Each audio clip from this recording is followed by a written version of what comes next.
شاہد علی کہتے ہیں اگر کوئی شخص قرآن پاک اٹھا کر قسم کھا لے کہ میں فلاں کام کروں گا، بعد میں وہ کام نہ کرے تو کیا کفارہ ادا کرنا ہوگا؟ قسم کی تاکید بڑھ جائے گی اس میں، لیکن کفارہ تو وہی ہے جو مخصوص قسموں کے کفارے ہیں۔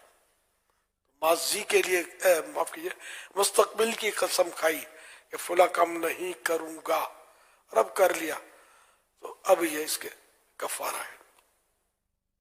کہتے ہیں میری والدہ کے انتقال کو 6 سال ہونے والے ہیں، آج والدہ کے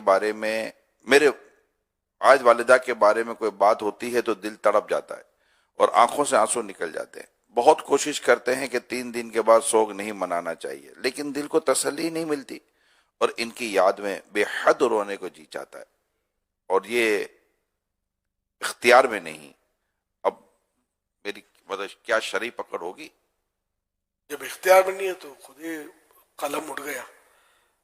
محبت ہوتی ہے تو ہوتا ہے، یعنی ارادتاً غم کی صورت نہ بنائے کہ غم کرے۔ اب بلا ارادہ بے اختیار اگر زندگی بھر غم رہتا ہے ماں کا باپ کا تو کوئی حرج نہیں اس میں۔ صلو علی الحبیب صلی اللہ علیہ محمد۔